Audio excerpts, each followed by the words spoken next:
محمد مصطفیٰ میواس سے۔ مصطفیٰ صاحب کہہ رہے ہیں السلام علیکم ورحمۃ اللہ وبرکاتہ۔ حضرت میرا سوال یہ ہے کہ تبلیغی بھائی یہ کہتے ہیں کہ جس کو تمام انبیاء کی سنت زندہ کرنی ہو وہ گشت والے عمل میں جڑ جائے، اس کی کیا حیثیت ہے؟ مدلل وضاحت فرمائے۔ دیکھیے یہ بھی کیا گشت کو تمام نبیوں کا طریقہ اور سنت قرار دینا یہ جھوٹ ہے، دھوکہ ہے۔ نیز نبیوں کی جو دعوت تھی وہ توحید و سنت کی دعوت تھی، یہ دعوت اعمال ہے۔ تمام نبیوں کی جو دعوت تھی وہ توحید و سنت کی دعوت تھی، یہ جو دعوت ہے یہ دعوت اعمال ہے۔ اور پھر یہ جو دعوت ہے یا تبلیغ کے مروجہ جو ارکان ہیں، گشت ہے، چلے، 4 مہینے، مسجد کی تعلیم اور گھر کی تعلیم، یہ جو چیزیں ہیں یہ حضرت مولانا الیاس رحمۃ اللہ علیہ نے مرتب کی تھیں ایک دین سیکھنے کے ذریعے کے طور پر، لیکن آج تبلیغی لوگوں نے اس کو مقصود بنا لیا ہے اور اس کو شریعت بنا کر پیش کرتے ہیں، جیسا کہ امیر صاحب کا یہ کہنا کہ جس کو تمام انبیاء کی سنت زندہ کرنی ہو وہ گشت والا عمل کر لے۔ بھائی پہلی بات تو یہ ہے کہ یہ جو گشت والا عمل ہے یہ حضرت مولانا الیاس رحمۃ اللہ علیہ کی ایجاد ہے، انہوں نے اس کو ایک طریقے کے طور پر استعمال کیا۔ رہا مسئلہ انبیاء کرام لوگوں کے گھروں پر جا کر دعوتیں دیا کرتے تھے، وہ دعوت توحید و سنت کی دعوت تھی، وہ دعوت توحید و سنت کی دعوت تھی۔ تو یہ اس کو اس انداز سے پیش کرنا، اس انداز سے اس کام کو پیش کرنا کہ بیائی جو ہم کام کر رہے ہیں یہ تمام نبیوں نے کام کیا ہے، یہ سراسر دھوکہ ہے، فریب ہے، تلبیس ہے۔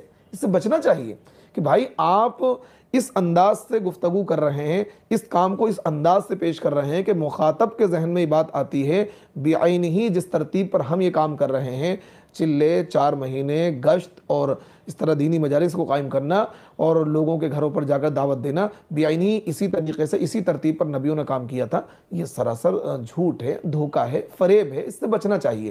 اس کو یوں کہیں کہ یہ اکابر کی قائم کردہ ایک ترتیب ہے اور اس سے نفع بہت ہے، اس سے انکار نہیں ہے، اس سے نفع ہے، اس سے نفع ہوگا۔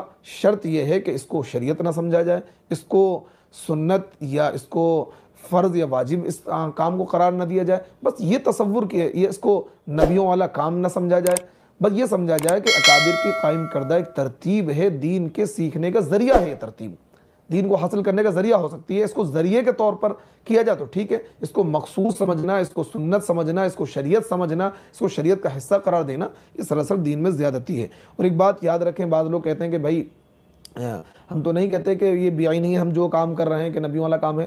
دیکھیے ایک اصول سمجھ لیں، اصول یہ ہے کہ بات کا وہی مفہوم، کسی بھی بات کا وہی مفہوم معتبر ہوتا ہے جس کو مخاطبین لیتے ہیں، مخاطب لیتے ہیں۔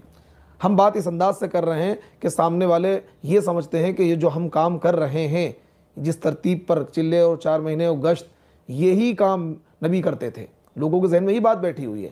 تو اس لیے ایسا کرنا کہ مخاطب اسی کام کو دین کا کام سمجھیں، اسی کو نبی والا کام سمجھیں، تو یہ کیا ہے؟ یہ غلط ہے۔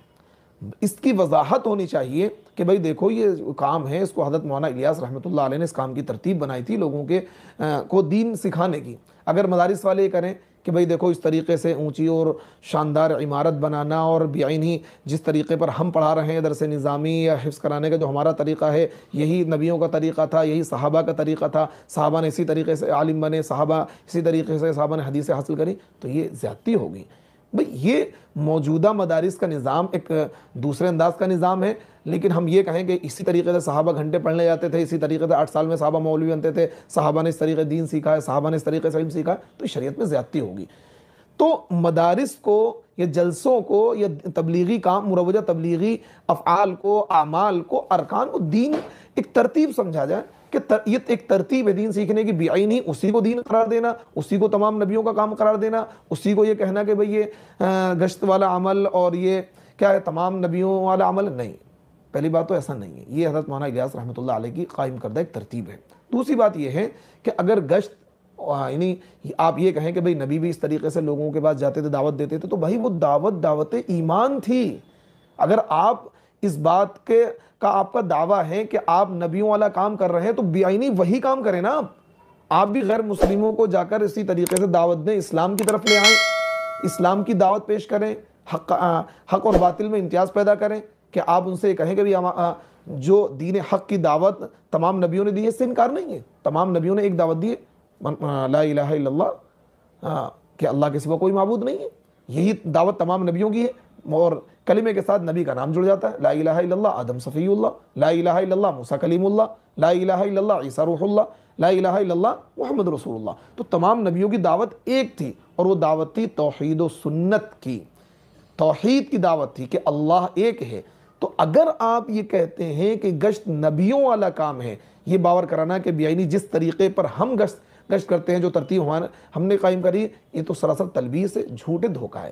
اگر آپ یہ سمجھتے ہیں کہ بھئی نبی بھی لوگوں کے پاس جاتے تھے، دعوت دیتے تھے، اور اسی طریقے سے ہم بھی جاتے ہیں، یہ بھی ایک طرح کی مشابہت ہے، تو بھائی یہ گشت نبیوں والا کام اسی وقت ہوگا کہ جب آپ بھی نبی کی طرح غیروں کو ایمان کی دعوت دیں.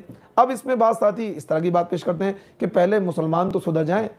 پہلے مسلمان تو، جیسے ہم کسی سے اس موضوع پر گفتگو کرتے ہیں، بات چیت کرتے ہیں، بحث و مباحثہ کرتے ہیں، مناظرہ کرتے ہیں، تو بندہ سامنے سے کہتا ہے پہلے مسلمان سدھر جائیں، پہلے مسلمان تو دین پر آ جائیں، غیر مسلموں کو تو بعد میں ہم ایمان کی دعوت دیں گے. تو ان سے میرا ایک سوال ہے، کیا ایسا کسی حدیث میں، قرآن کی آیت میں، نبی کے اقوال میں، صحابہ کے اقوال میں، فقہاء کے اقوال میں موجود ہے کہ جب مسلمانوں کے اندر بگاڑ زیادہ پیدا ہو جائے تو پھر غیر مسلموں کو ایمان کی دعوت مت دینا، پہلے مسلمان کو سدھارنا؟ کیا ایسا نبی نے کہیں فرمایا یا قرآن میں اللہ نے کہیں فرمایا؟ ایسا نہیں ہوگا. تو بھائی یہ کیسے آپ ہر فیصلہ اپنے آپ خود ہی کر لیتے ہیں؟ یعنی آپ جو چاہیں وہ سوچ لیں، جو چاہیں وہ سمجھ لیں، آپ جو چاہیں مثال فٹ کر دیں دین میں، بس اس بات کو مان لیا جائے گا؟ نہیں، یہ سراسر غلط ہے. آپ اس کو اگر نبیوں گشت کو نبیوں والا کام کہہ رہے ہیں اور یہ کہہ رہے ہیں کہ تمام انبیاء کی سنت ہے، تمام، یہ سراسر جھوٹ ہے، دھوکہ ہے. اگر آپ یہ کہتے ہیں بھئی یہ سمجھا کر کہ بھئی گشت نبیوں نے کیا ہے، تو آپ گشت کریے، آپ جائیے غیر مسلموں کے پاس، آپ جائیے مندروں میں، آپ جائیے غیر مسلموں کو ایمان کی دعوت دیجیے. ہم پھر مانیں گے ہاں بھئی یہ آپ نبی کام آپ نے اختیار کیا. نبی بھی اسی طریقے سے لوگوں کے پاس جاتے تھے اور یہ کہتے تھے لا الہ الا اللہ، اللہ کے سوا کوئی معبود نہیں. یہ آپ سے ہوگا نہیں، یہ آپ کریں گے نہیں، کیونکہ آپ کو تو وہی کرنا ہے جو آپ نے جس کو دین سمجھا ہوا ہے، جو آپ کی سمجھ شریف میں، آپ کے بھیجے شریف میں جو دین کی ڈیفینیشن، خاص ڈیفینیشن بیٹھی ہوئی ہے، اسی کو دین سمجھتے ہیں. اس کے علاوہ کوئی بھی کام دین آپ سمجھتے ہی نہیں ہے، تو آپ یہ کریں گے نہیں. تو اس لیے جو انبیاء کی اصل دعوت تھی وہ توحید کی دعوت تھی، اللہ کو ایک ماننے کی دعوت تھی، اللہ کو ایک ماننے کی دعوت تھی کہ اللہ کے علاوہ جتنے بھی معبودان باطلہ ہیں ان کا انکار. یہ تو کریں گے نہیں آپ. تو اس لیے میرے بھائی، اچھا ایک بات اور، ایک مثال میں یہاں پر دیکھیے، اگر آپ یہ کہتے ہیں کہ پہلے مسلمان سدھر جائیں پھر ہم کافروں کو دعوت دیں گے، پہلے مسلمان تو پکے سچے مسلمان بن جائے. دیکھیے اللہ یعنی دعوت کا مستحق کون زیادہ ہے؟ ایک مسلمان جس کے دل میں ایمان ہے، اگر وہ صحیح طریقے سے دین پر نہیں ہے، نماز نہیں پڑھتا ہے، لیکن وہ ایمان کی حالت میں دنیا سے رخصت ہوتا، تو یقینی طور پر ہمارا عقیدہ یہ ہے، رسول کی حدیث موجود ہے، نبی علیہ الصلوۃ والسلام کی حدیث موجود ہے، من قال لا الہ الا اللہ دخل الجنہ، کہ جس نے لا الہ الا اللہ پڑھ لیا جنت میں داخل ہوگا. تو وہ بندہ کہ جو اگر نماز نہ پڑھے، پوری زندگی ایک نماز نہ پڑھے، لیکن ایمان پر اس کا خاتمہ ہوا ہے، تو جنت میں جائے گا. اور وہ بندہ جو آپ کے پڑوس میں غیر مسلم رہتا ہے، عیسائی رہتا ہے، یا ہندو رہتا ہے، یا کوئی ایکس وائی زیڈ کوئی بھی ہے، غیر مسلم ہے، تو آپ اس کو کیا آگ سے بچائیے. اگر وہ حالت کفر میں مر گیا تو وہ تو جہنم میں جائے گا، اس کے تو بچنے کا کوئی چانس نہیں ہے. تو آگ سے بچانا اس کو زیادہ ضروری ہے یا اس کو زیادہ ضروری ہے؟ تو اس لیے یہ تو اگر مثال کے طور پر اس نے نماز پوری زندگی نہیں بھی پڑھی، ہمارا عقیدہ یہ ہے، ہمارا فیت یہ ہے، نبی علیہ الصلوۃ والسلام کی حدیث موجود ہے، من قال لا الہ الا اللہ دخل الجنہ، یہ تو جنت میں جائے گا. تو ایک طرف تو کھلم کیا ہے، ہمیشہ ہمیشہ کے لیے جہنم ہے، اور ایک طرف یہ ہے کہ بھائی اپنی سزا بھگت کر جنت تو اسے مل ہی جائے گی. تو ہمدردی کا مستحق کون زیادہ ہے؟ یہ زیادہ ہے. تو آپ کی دلیل یہاں بھی کٹ جائے گی. تو اس لیے خدا را اللہ کے واسطے صرف تبلیغی کام کو ایک ترتیب سمجھ کر کریں تو کوئی حرج والی بات نہیں ہے. اس میں من گھڑت موضوع مطلب کی روایتیں نہ بیان کریں اپنے مطلب کی. اور پلس یہ ہے کہ آپ قتال فی سبیل اللہ کی جو اصطلاحات ہیں اور اس کے تعلق سے جو احادیث ہیں، جو قرآن کی آیات ہیں، ان کو یہاں فٹ نہ کریں. کیوں آپ چوری کا مال استعمال کر رہے ہیں؟ کیوں آپ کی دال نہیں گلتی ہے کہ آپ جب تک تحریف نہ کریں آپ کی دال نہیں گلے گی؟ کیوں آپ مطلب قادیانیت کے نقش قدم پر ہیں؟ آپ اگر آپ اسے دعوت و تبلیغ کہتے ہیں تو دعوت و تبلیغ کے لیے قرآن پاک میں بے شمار آیات ہیں، یا ایھا الرسول بلغ ما انزل الیک من ربک وانذر عشیرتک الاقربین، اور بے شمار ذخیرہ احادیث میں دعوت اور تبلیغ اور اصلاح اعمال کے تعلق سے، لوگوں کو خیر کی جانب بلانے کے تعلق سے احادیث موجود ہیں. آپ وہ احادیث سنائیے. کیوں آپ مطلب قتال کی احادیث اور قتال کی علماء کی فضیلت کی احادیث، طلباء کی فضیلت کی احادیث یہاں فٹ کرتے ہیں؟ خدا را ایسا نہ کیجیے۔